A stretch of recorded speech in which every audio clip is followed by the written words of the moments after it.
ఇక కళ్ళజోడు అవసరం లేదు. స్మార్ట్ విజన్ ఐ హాస్పిటల్లో ఎలాంటి ఐ సర్జరీకైనా 50% డిస్కౌంట్. ఆగస్టు 11 నుండి 19 వరకు మాత్రమే. హాయ్ హలో నమస్తే, వెల్కమ్ టు సుమన్ టీవీ. నేను మీ యాంకర్ పవన్. ఈ రోజు మనం రేవు అనే టైటిల్ పెట్టుకుని వస్తున్నారు. రేవు మూవీ టీం మరిన్ని విషయాలు ఆల్రెడీ తెలుసుకుందాం. అందరికీ hi hi hi hi hi sir. నమస్కారం. ముందు డైరెక్టర్ దగ్గరికి వస్తాను, తర్వాత మీ దగ్గరికి వస్తా సార్. ప్లీజ్. ఓకే అన్న, హరినాథ్ అన్న. పులి అని పిలవాలా, హరినాథ్ అని పిలవాలా? మేము హరినాథ్ పులి అని పిలవాలి. ఓకే, ఇది రియల్ ఇన్సిడెంట్ ని బేస్ చేసుకొని చేశారన్న? రియల్ ఇన్సిడెంట్స్ కాదు కానీ రియల్ క్యారెక్టర్స్. ఓకే, ఆ రూటెడ్ క్యారెక్టర్స్ ని ఇన్స్పైర్ చేసుకునేది. ఓకే, అంటే మీ లైఫ్ లో ఏదైనా ఉందా అట్లాంటి? అలా ఏం లేదు, నేను చూసినవి ఫాదర్స్ ఫోర్ ఫాదర్స్ వాళ్ళు చెప్పిన స్టోరీస్ నుంచి. బట్ ఇది ఎర్లియర్ 80s 90s ఆ టైంలో జరిగిన స్టోరీ. సో నేను చూసే ఛాన్సే లేదు వాటిని. ఓకే, సో వాళ్ళ దగ్గర నుంచి విన్నవి, అక్కడ ఉన్న క్యారెక్టర్స్ని, వాళ్ళ బిహేవియర్స్ని, వాటన్నిటిని అబ్జర్వ్ చేసుకుని కొన్ని ఇన్సిడెంట్స్ని రియల్ లైఫ్ నుంచి కొన్ని ఇన్సిడెంట్స్ ఫ్రిక్షనల్గా బ్లెండ్ చేసుకుని ఫినిష్ చేసింది.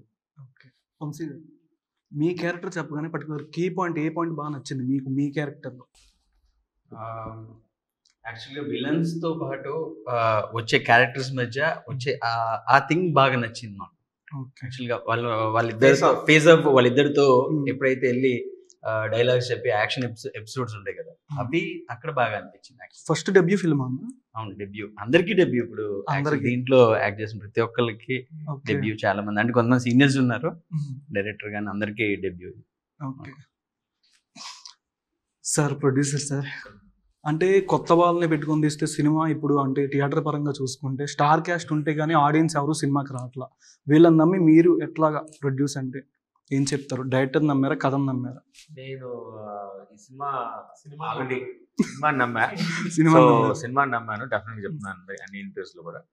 ఈ ప్రాజెక్ట్ నా దగ్గరికి వచ్చేటప్పటికి already finished project. So finish project ని మేము రెడీమేడ్ గా అవైలబిలిటీలో ఉంది. కరెక్ట్ గా మనం ప్రజెంట్ చేస్తే మంచి మూవీ అవుతుంది, ఒక మంచి కంటెంట్ ఉన్న మూవీ అని చెప్పి బిలీవ్ చేస్తాం. ఆ బిలీవ్ చేయడానికి కారణమైన రాంబాబు గారు, పరపనేని రాంబాబు గారు కానీ, ప్రభు గారు కానీ, they are the ones who believed the project has some substance in it. దాన్ని మేము చూసినప్పుడు కూడా అదే ఎక్కడ తగ్గకుండా, అంటే వాళ్ళ నమ్మకం ఏదైతే నా దగ్గర తీసుకొచ్చిందో నా నమ్మకం కూడా అది ఇంకా రెట్టింపైంది సినిమా చూసినప్పుడు. సో అట్లా నేను నా ఫ్రెండ్ నవీన్ ఇద్దరం కలిసి మేము ఈ ప్రాజెక్ట్ని ఇన్వాల్వ్ అయ్యి ఈ స్టేజ్కి తీసుకురాగలిగాం. రేపు 23వ తారీఖు రిలీజ్ అవుతుంది. డెఫినెట్గా ఒక కల్ట్ సినిమా చూశారు తెలుగు వాళ్ళు అనే ఒక ఫీల్ మాత్రం వస్తుంది. తీశారు ప్రొడ్యూసర్ స్టోరీని వెతుక్కుంటారు, స్టోరీ ప్రొడ్యూసర్. ఈ సినిమా డెఫినెట్గా ఈ కంటెంట్ మమ్మల్ని ఎత్తుకుంటూ వచ్చింది, మేము ప్రేక్షకులను ఎత్తుకుంటూ వెళ్తున్నాం. సో డెఫినెట్గా ప్రేక్షకులు కూడా డెఫినెట్గా ఈ కథని వాళ్ళ ఇంటికి తీసుకెళ్తారు. అందరు క్యారెక్టర్స్ నెక్స్ట్ లెవెల్కి వెళ్ళడం అనేది మాత్రం. ఓకే, రేవు సార్ నమస్కారం సార్. నమస్తే. ఆల్మోస్ట్ 30 years మీడియా జర్నలిస్ట్గా చేశారు, మళ్ళీ డైరెక్టర్గా చేశారు అండ్ ఫిలిం క్రిటిక్ కూడా. మీకు ఈ స్టోరీ అనగానే మీరే యాజ్ ఏ డైరెక్టర్, మీకు డైరెక్టర్గా హరినాథ్ గారిని స్టోరీ చెప్పగానే మీకు ఎట్లా అనిపించింది? మీకు వీడియోలు చూపించారని మీరు చెప్పారు లాస్ట్ టైం. మీకు ఎట్లా అనిపించింది? అంటే మీరు అన్నారు బాగా బుర్ర తినేస్తున్నాడు బాగా అని చెప్పారు కదా, మీకు ఎట్లా అనిపించింది వంశీ గురించి? సాధారణంగా ఏదైనా ఒక సినిమా అనేటువంటిది దర్శకుడితో, రైటర్తో, ప్రొడ్యూసర్స్తో కూర్చొని కథా చర్చలు అయిన తర్వాత సినిమా అనేటువంటిది టేక్ ఆఫ్ అవుతుంది. కానీ అలాంటివి ఏవి ఈ సినిమా విషయంలో జరగలేదు. ఈ సినిమా అంతా పూర్తి అయిపోయిన తర్వాత ఒక స్టోరీలు అనేటువంటిది నాకు చూపించడం జరిగింది. అంతే తప్ప బిగినింగ్ స్టేజ్ నుంచే ఈ సినిమాలో మేము ఇన్వాల్వ్ అయ్యాం, మేము ప్రొడ్యూస్ చేసాం, మేము అది చేసాం, ఆయన నిర్మాణం చేశారు, మేము సూపర్వైజన్ చేసాం అనేటువంటిది లేదు. That is not. ఈ సినిమా రెడీమేడ్గా ప్లగ్ అండ్ ప్లేగా ఉన్నటువంటి ఒక సినిమాని టేకప్ చేసి వీళ్ళు వాళ్ళకున్నటువంటి బలాలు, కొత్త వాళ్ళు, అసలు ఎలాంటి పూర్వానుభవం లేదు తనకి, డైరెక్టర్గా కానీ యాక్టర్గా తనకు కానీ, మిగతా ఆర్టిస్టులు టెక్నీషియన్స్ ఎవరికి కూడాను ఎక్స్పీరియన్స్ అనేటువంటిది లేదు. ఇలాంటి వాళ్ళు తమ ఉన్నటువంటి ఇంట్రెస్ట్ తోటి ఒక సినిమా చేయాలనేటువంటి ఆశతో వాళ్ళు మొదలు పెట్టుకొని వాళ్ళు చేసుకున్నటువంటి సినిమాని అనుకోకుండా నాకు ఒక 4-5 నిమిషాల షో రీల్ చూపించడం జరిగింది. షో రీల్ చూస్తే బాగుంది, ఇంట్రెస్టింగ్గా ఉంది ఇది అనేటువంటి కాన్ఫిడెన్స్ ఏర్పడిన తర్వాత, సరే ఐఎమ్ సార్, మీరు సీనియర్ జర్నలిస్ట్ సార్, మీరు మాకు హెల్ప్ చేయాలి సార్, మాకు సినిమా రిలీజ్కి మీరు ఇది చేయాలి సార్, సజెస్ట్ చేయాలి సార్ అంటే, సరే అయిపోయిన తర్వాత 2 years చూద్దామని చెప్పాను.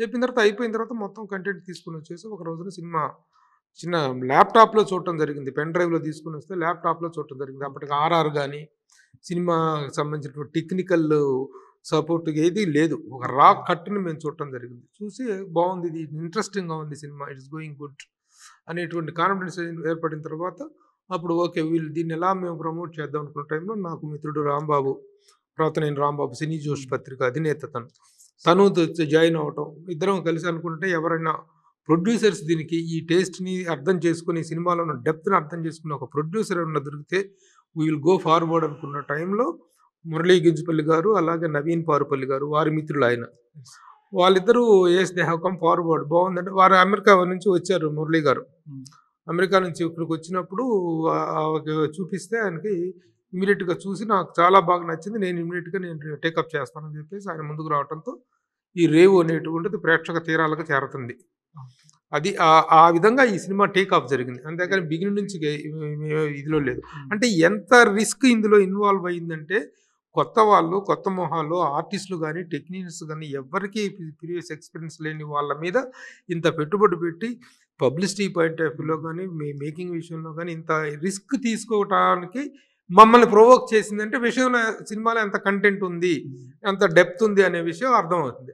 ఆ రిస్క్ తీసుకోవడానికి ఇష్టపడి కష్టపడి ఆ ముందుకు వచ్చినటువంటి వ్యక్తులు వాళ్ళ టేస్ట్ని వాళ్ళ గట్స్ని అభినందించాలి. అంటే మురళీ గారిని, నేను నవీన్ పారుపల్లి గారి వాళ్ళ గట్స్ వల్ల this has happened, it has come forward. Okay sir. అంటే రీసెంట్గా ఎక్కడ చూసిన రేవ్ అనే వర్డ్ బాగా వైరల్ అవుతుంది సార్. ఈ పేరు మీరే సజెషన్ చేస్తారా? ఆ రేవు సజెషన్ వాళ్ళదే. రేవు అనేటిది ఎందుకంటే సినిమా కథ మొత్తం కూడాను ఆ రేవు నేపథ్యంలో జరుగుతుంది, మత్స్యకారుల జీవన నేపథ్యానికి సంబంధించినటువంటి కథాంశం కాబట్టి ఆ పాత్రలో అక్కడ నేటివిటీకి సంబంధించినటువంటిది కాబట్టి రేవు అనే టైటిల్ వాళ్ళు పెట్టడం జరిగింది.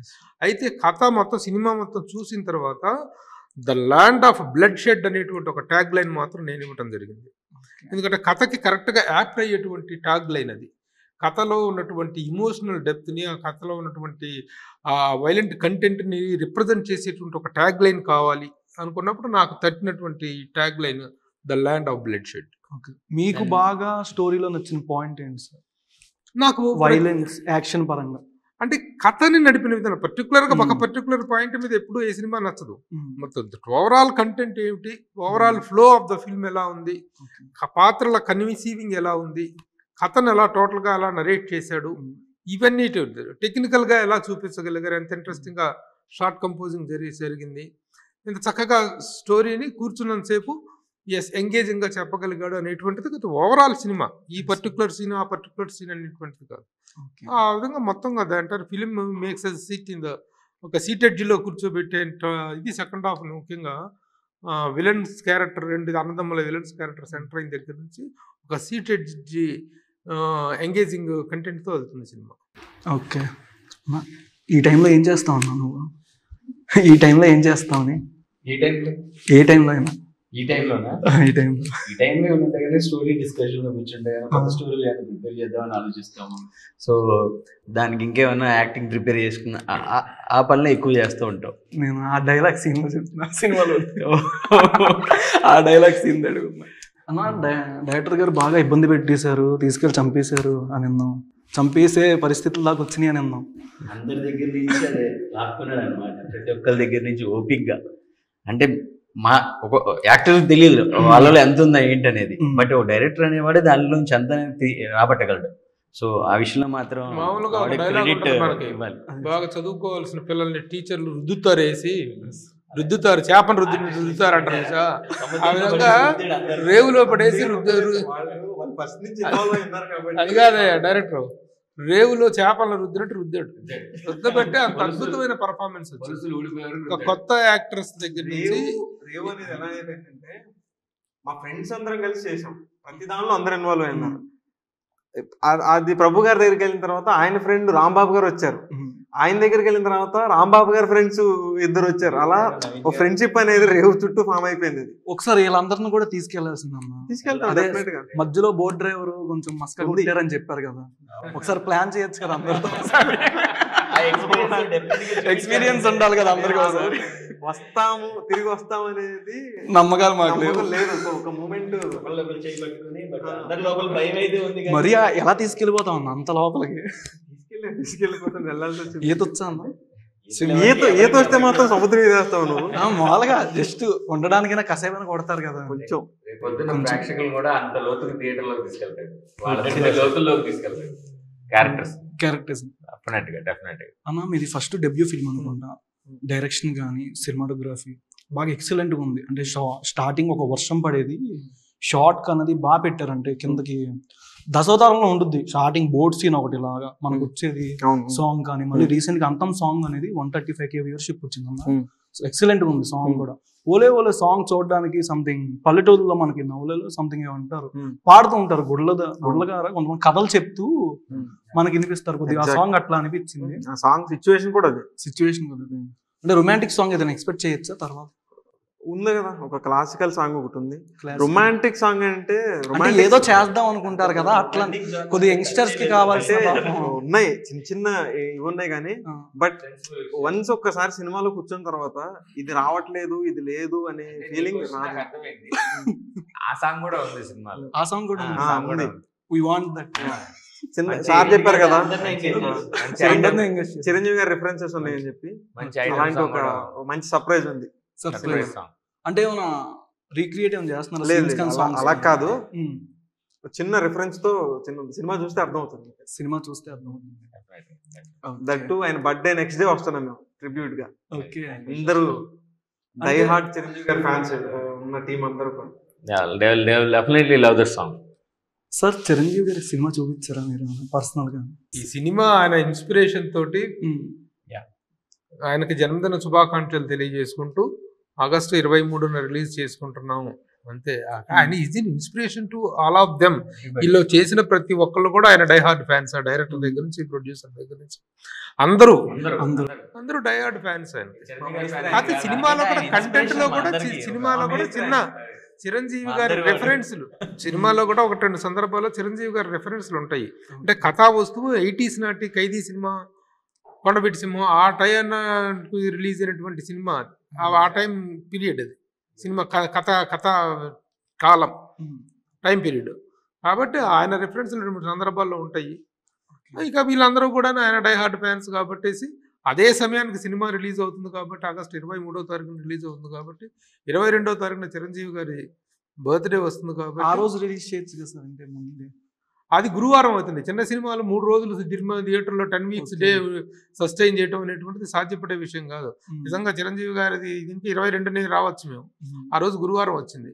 శుక్రవారం మామూలుగా సినిమాలు రిలీజ్ డేట్స్ కాకుండా 22వ తారీఖున చిరంజీవి గారిది కూడాను ఇంద్రా సినిమా వస్తుంది అనేటువంటి ఒక ఎక్స్పెక్టేషన్స్ ఉన్నాయి. సో అదే ఆయన సినిమా దీని నుంచి ఆయన ఇన్స్పిరేషన్తో వస్తుంది, ఆయన ఇన్స్పిరేషన్తో చేసింది. అదే విషయాన్ని నిర్మాతలు వాల్ పోస్టర్స్లో కూడా ఆయనకు జన్మదిన శుభాకాంక్షలు తెలియజేస్తూ పోస్టర్స్ కూడా రిలీజ్ చేయడం జరిగింది. సార్ ఈ మధ్య అంటే పెద్ద స్టార్స్ సినిమాలు రిలీజ్ అవుతుంటే ఆ వచ్చిన బడ్జెట్కి కొత్త సినిమాలు రిలీజ్ అయితే దానికి ఆడియన్స్ తగ్గిపోతున్నారు కొద్దిగా, అంటే వచ్చిన కలెక్షన్ తగ్గుతుంది అని అంటున్నారు. అంటే దీని మీద ఏం చెప్తారు? దానికి ఎవరు ఏం చేస్తారు? ఇప్పుడు రిలీజ్ అనేటువంటిది పెద్ద స్టార్ సినిమాలో రిలీజ్ అనేటువంటిది ఒక ట్రెండ్ స్టార్ట్ అయింది. ఆ ట్రెండ్ స్టార్ట్ అయినప్పుడు ఆ అకేషన్ బట్టి, ఆ సందర్భాన్ని బట్టి, వాళ్ళ బర్త్డే సందర్భంగానో అయితే సమ్ అదర్ అకేషన్లోనో అలా రిలీజ్ చేస్తున్నారు. ఆ రిలీజ్ చేసుకుంటే ఆ ఓవర్ఫ్లోస్ అయినా వస్తాయని ఆశ ఉంటుంది కదా ఇలాంటి కొత్త సినిమాలకి. అది ఒక బెనిఫిటే. That is a big trend. కాబట్టి నేను మొరారి సినిమా రిలీజ్ అయింది, అద్భుతమైనటువంటి కలెక్షన్స్ తోటి ఒక సెన్సేషన్ క్రియేట్ చేసింది రిలీజుల్లో. ఆ విధంగా పక్కనేదైనా సినిమా ఉంటే దీని ఓవర్ఫ్లోస్ దానికి వస్తాయి హ్యాపీ. అంటే మన తెలుగు సినిమాలు ట్విట్టర్లో ఏంటంటే బాగా ట్రెండింగ్ అవుతుంది సార్. ఫ్యాన్స్ అందరూ బాలీవుడ్ సినిమాలు బాగా కనెక్ట్ అవుతుంది తెలుగు ఆడియన్స్కి. తెలుగు సినిమాలు ఎందుకు అంత ఇంపాక్ట్ రావట్లేదు అని కూడా చాలా మంది చెప్పారు. అంటే చిన్న సినిమాలు సార్, పెద్దవి కాదు, చిన్న సినిమాలు అవి ఉండే ఒక 100 CR 200 CR కలెక్షన్ వస్తుంది మలయాళం సినిమాలకి. అండ్ తెలుగు సినిమా ఎందుకు చిన్న సినిమా అయినా అంత కలెక్షన్ రావట్లేదు తెలియట్లేదు. కానీ మన తెలుగు సినిమాలు కూడా చాలా చాలా సినిమాలు నార్త్ లో బాగా కనెక్ట్ అవుతున్నాయి. విపరీతంగా అద్భుతమైనటువంటి ఇది వస్తున్నాయి. మన దగ్గర ఉన్నటువంటి సినిమాలకి, మన స్టార్స్ సినిమాలు ఇక్కడ ఫెయిల్ అనుకున్నాయి కూడా హిందీలో అద్భుతంగా ఆడుతున్నటువంటి సందర్భాలు ఉన్నాయి. నా పేరు సూర్య అనే అల్లు అర్జున్ సినిమా ఒకటి వచ్చింది. అది నార్త్లో అది బీభత్సంగా కలెక్ట్ చేసింది. బీభత్సమైన హిట్ సినిమా అది అక్కడ. అలాగే మన బెల్లంకొండ శ్రీనివాస్ స్కంద సినిమా కానీ, బెల్లంకొండ శ్రీనివాస్ సినిమా కానీ, ఇవన్నీ కూడా మన యాక్షన్ ఓరియంటెడ్ ఫిల్మ్స్ అన్నీ కూడా నార్త్లో విపరీతంగా కలెక్ట్ చేస్తున్నాయి. అలాగే మా సినిమా కూడా it is an action packed film. కొత్త వాళ్ళతో చేసినటువంటి యాక్షన్ ప్యాక్డ్ ఫిల్మ్. దీనికి కూడాను దీనికి కూడాను నార్త్లో అద్భుతమైనటువంటి డబ్బింగ్ రూపంలో కానీ దీంట్లో మేము సినిమా నార్త్కి వెళ్తుంది guarantee. Definitely this will also fetch.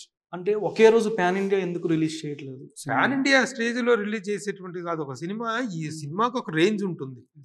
ఒక పాన్ ఇండియా ఇప్పుడు తెలుగులో ఒక భాషలో సినిమా తీసి ఆ భాషలో సినిమాని రిలీజ్ చేయటమే గగనం అయిపోతున్నటువంటి ఈ రోజుల్లో సినిమా తీయటం కంటే కూడా రిలీజ్ చేయటం గగనం అవుతున్న సినిమాలో ఒక చిన్న వాల్యూమ్ ఉన్నటువంటి సినిమాని రీజనల్ లాంగ్వేజ్లో తీసుకొని ఇక్కడ సక్సెస్ అయిపోతే అది రీమేక్ రూపంలో వెళ్ళొచ్చు, లేదనుకుంటే డబ్బింగ్ రూపంలో అయినా కూడా అదర్ లాంగ్వేజ్కి వెళ్ళాలి. పాన్ ఇండియా సినిమా అంటే ఒకేసారి రిలీజ్ చేస్తేనే పాన్ ఇండియా కాదు, ఆల్ ఓవర్ ఇదిలో ఆడినప్పుడు అది పాన్ ఇండియా సినిమా అవుతుంది. ఆ స్థాయిలో ఆడగలిగిన కంటెంట్ మా సినిమాలో కూడా ఉంది. రేపటి రోజున మేము డబ్ చేసిన నా ఇదిలోకి వెళ్తుంది, లేదా డబ్బింగ్ హిందీ వెర్షన్లో పాన్ ఇండియా లెవెల్కి వెళ్తుంది డెఫినెట్గా. వంశీ గారు దేన్ని కొనడానికి వెళ్తారు, దేనికి అడ్డుగా నుంచుంటారు సినిమాలో? అది సినిమా చూస్తేనే మీకు అర్థం. అంటే ఏదైనా సీన్ షేర్ చేసుకోవచ్చు, ఎవరు యాక్చువల్గా ఇంజన్ కొనడానికి వెళ్తాడు. ఓకే, ఇంజినే అంటే ఇంజన్ తయారు చేసే మరమ్మత్ అనమాట అది, దానికి సంబంధించి. ఓకే, మా డైరెక్టర్ గారు ఇంక చెప్పొద్దున్నారు. చెప్పండి, పర్లేదు. ఇప్పుడు చెప్పింది కంటిన్యూ చేయండి. అంటే దాని ఎదుగుదలకి తను కూడా ఎదగాలనుకుంటాడు తన వృత్తిలో. అక్కడ రేవులో హంటింగ్ అనేటువంటిది, చేపల వేట అనేది మత్స్యకారులకు చేట, ఇది సముద్ర సంపద అనేది, మత్స్య సంపద అనేటువంటి ఆ మత్స్య సంపదను సాధించుకోవటానికి తన కళ, తనకు ఏర్పడిన అవరోధాన్ని తను ఎలా అధిగమించాడు అనేటువంటిది కంటెంట్. అది ఎవరిని అందులో దానికి తన ఎదుగుదలకు అడ్డం వచ్చిన వాళ్ళని తను ఎలా అంతమొందించారు అనేటువంటిది, దట్ ఈస్ ద కంటెంట్. అన్నా, నీ కెరియర్లో ఎవరి కోసం ఏమైనా కొన్నవి ఏమైనా ఉన్నాయా, ఇచ్చేది ఏమైనా ఉందా ప్రోగ్రామ్? ఈ సినిమాలో నువ్వేమైనా యాక్ట్ చేసింది ఏమైనా ఉందా చిన్న రోల్లో? అంటే నీ ఫేస్ చూస్తే యాక్ట్ కొద్దిగా అట్లానే అనిపిస్తుంది, రాగా కాదు కానీ నెగిటివ్గా అయితే లేదు. యాక్టింగ్ ఎక్కడ చేసాను? యాక్టింగ్ అంటే చేసినా చెప్పకూడదని సర్ప్రైజ్ లేదు. యాక్టింగ్ చేసి ఫేస్ చూపించి యాక్ట్ చేసి ఏదో చిన్న సజెషన్ అలాంటివి తప్ప. ఫైండ్ వాల్డో అని ఉంటుంది.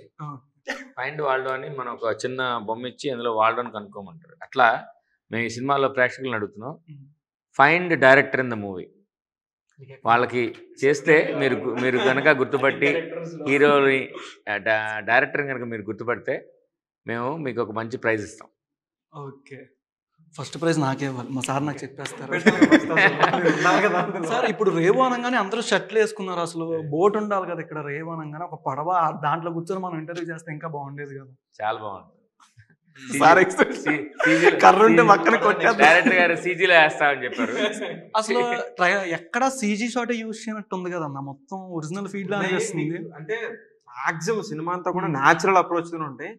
కొన్ని చిన్న చిన్న ఉన్నాయి, చిన్న చిన్న ఎక్స్టెన్షన్స్ ఉన్నాయి, బట్ మనం ఫైండ్ అవుట్ చేయలేము. బ్యూటీ ఏంటంటే కొన్ని సీన్స్ ఒరిజినల్ గా తీసి అవి చూస్తే సీజీ లాగా అనిపిస్తుంది. అలాంటివి ఉన్నాయి కొన్ని. ఇప్పుడు దాకా రిలీజ్ అవ్వండి మీ డైలాగ్ ఆ స్లాంగ్ లో కావాలి. ఇక్కడ ఎందుకు వచ్చాడాడు, పెళ్ళై నెలైంది, ఇప్పుడు చూడడానికి వచ్చాడాడు. మీరు అక్కడే ఉంటారు కదా. ఈ డైలాగ్ ఎవరిని అంటాడు తెలుసా? వాళ్ళ మామని, వాళ్ళ వైఫ్ తో చెప్తాడు. వాళ్ళ వైఫ్ తో చెప్పే డైలాగ్ వాళ్ళ మామని అంటాడు. వాళ్ళ నాన్న చూడటానికి వస్తే, అమ్మాయి వాళ్ళ ఫాదరు చూడటానికి వస్తే అక్కడ ఈ డైలాగ్ అంటాడు. అంటే మామ అల్లుల మధ్య వైరం. సార్ నార్మల్గా దీంట్లో అందరూ డెబ్యూ యాక్టర్స్ అందరూ, డైరెక్టర్తో సహా. ఒక్కొక్కరిని చూస్తే మీకు ఇన్నేళ్ళ ఎక్స్పీరియన్స్ ఉంది, ఒక్కొక్కరిని చూస్తే వాళ్ళకి వన్ వర్డ్ ఆన్సర్ ఏం చెప్తారు వాళ్ళ గురించి? Wonderful question. Really I would like to answer this question. నేను ఇన్ని సంవత్సరాలుగా ఇండస్ట్రీలో ఉన్నాను. నేను చాలామంది కొత్త ఆర్టిస్టులు సినిమాలు చేయటం అనేటువంటిది, ఆర్టిస్టుల పర్ఫార్మెన్స్, ఇంట్రడక్షన్స్ అవన్నీ చూసాం. ఒక్కొక్క సందర్భంలో ఒక ఆర్టిస్ట్ అనేది కొత్త ఆర్టిస్టులతోటి అద్భుతమైనటువంటి ప్రయోగాలు చేసినటువంటి డైరెక్టర్స్ ఉన్నారు. ఎవరో కాదు, మా గురువు గారు దాసరి నారాయణరావు గారు. అందరూ కొత్త వాళ్ళతో ఆయన తీసిన సినిమాలు ఎలా సక్సెస్ సాధించినవి చూసాం. అలాగే కోడి రామకృష్ణ గారు రాళ్లతో కూడాను గొప్ప అభినయం పలికించినటువంటి గ్రేట్ డైరెక్టర్. ఆ తర్వాత చాలా కాలం తర్వాత కొత్త ఆర్టిస్టులతోటి కొత్త ముఖాలు, ఒక్కటి కూడా ముఖానికి చూస్తే గుర్తుపెట్టే మొహం ఒక్కటి కూడా లేనటువంటి ఆల్ న్యూ ఫేసెస్తో అత్యద్భుతమైనటువంటి పర్ఫార్మెన్స్ తీసుకున్నటువంటి డైరెక్టర్. ఫస్ట్ ఈ వంశీ హీరో, తర్వాత Ajay one more hero, and Hemant villain character. Hemant తర్వాత సుమేష్. ఆ సుమేష్ అనే అతను ఇక్కడ అతను కూడా కాదు, మలయాళీ అతను. Beautiful performance from Himesh and Hemant. అసలు విలన్స్గా ఇలాంటి ఒక కొత్త క్యారెక్టరైజేషన్ ఇంట్రడ్యూస్ చేయడం అనేటువంటిది మైండ్ బ్లోయింగ్. అలాగే వీళ్ళ పర్ఫార్మెన్సెస్ కానీ, అలాగే మెయిన్ విలన్గా క్యారెక్టర్ చేసినటువంటి హరిబాబు గారు ఆయన కానీ, వీళ్ళందరూ కూడాను they have given a wonderful పర్ఫార్మెన్స్ల పాయింట్ ఆఫ్ వ్యూలోనే సినిమా నమ్మి మేము ఇంత రిస్క్ చేయటం కనుక ఉన్నటువంటి మెయిన్ రీజన్స్లో పర్ఫార్మెన్స్ అనేది ఒకటి. సో ఆల్ ద క్యారెక్టర్స్, అలాగే వైఫ్ క్యారెక్టర్ చేసిన అమ్మాయి కానీ, పెద్ద ఆయన గారు ఆంటోనీ గారు అని ఒక ఆయన పెద్ద ఆయన వాయిస్ కానీ ఎంత అద్భుతంగా ఉంటుందో, అలాగే దాంట్లో చేసిన ప్రతి ఒక్కళ్ళు కూడాను నేను చెప్పగలను ధైర్యంగా. ఒకప్పుడు శివ అనేటువంటి సినిమా చూస్తే నాగార్జున గారు, అమలా గారు, హీరోయిన్ ఆయన వీళ్ళందరినీ పక్కన పెట్టేసాయి. పక్కన సైడ్ క్యారెక్టర్స్ జూనియర్ ఆర్టిస్ట్ వేషాలు వేసినటువంటి వాళ్ళు కూడాను బయట కాల్ రేసుకు తగిలేసి ఇంతకాలం కూడా శివ సత్యనారాయణ అని వాళ్ళని శివ పేరు మీద చాలా అయినటువంటి ఆర్టిస్టులు ఎంతోమంది ఉన్నారు. ఆ విధంగా రేపు రేవు రిలీజ్ అయిన తర్వాత రేవు పేరు మీద ఒక బంచ్ ఆఫ్ ఆర్టిస్టులు తెర మీద పరిచయం అవుతున్నారు. వాళ్ళందరూ కూడాను they will get popularity and identity. One out of the box question sir, మీరు ఎప్పుడు మళ్ళీ మూవీ తీస్తారు ఒక హీరోతో, అది ఎప్పుడు ఎక్స్పెక్ట్ చేయొచ్చు? త్వరలో ఉంటుంది. జోనర్ ఏ పరంగా ఉండొచ్చు అది కూడా ఒకసారి? ఈ సంవత్సరం ఉంటుంది. నేను ఒక స్క్రిప్ట్ని సబ్మిట్ చేశాను, అది త్వరలో మెటీరియల్ అవుతుంది. ఈ సంవత్సరం నా డైరెక్షన్లో ఒక సినిమా స్టార్ట్ అవుతుంది. ఎండ్ అవుతుందని చెప్పలేను కానీ హీరో నేమ్ అవేం తెలియదు. డెబ్యూ యాక్టర్స్ ఎవరైనా ఫస్ట్ ఫ్రెషర్స్ నువ్వేమైనా ట్రై చేస్తున్నావు? మీరు ఇస్తే ఇప్పుడే వచ్చేస్తుంది. ఉంటుంది. మా టీంలోనే సగం మంది ఉంటారు. మీ టీంలోనే? ఓకే, నేను కూడా జాయిన్ అయిపోతాను. డెఫినెట్ గా ఉంటుంది. ఈ సంవత్సరం డెఫినెట్ గా నా డైరెక్షన్ సినిమా ఉంటుంది, డౌట్ లేదు. Thank you sir. దాంట్లో మేము అందరం ఉండాల్సింది కానీ బాగా సార్ ఇచ్చిన రిఫరెన్స్ కి కంటిన్యూషన్ చేస్తాను.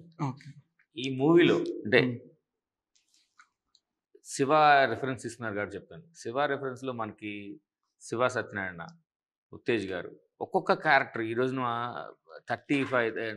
1989లో సినిమా రిలీజ్ అయితే ఈరోజు 2024లో కూడా మన సినిమా గురించి మాట్లాడుకుంటున్నాం అంటే దాని లాంజివిటీ ఎంత ఉందో చూస్తారు. ఆ క్యారెక్టర్స్ లాంజివిటీ ఎంత ఉంది.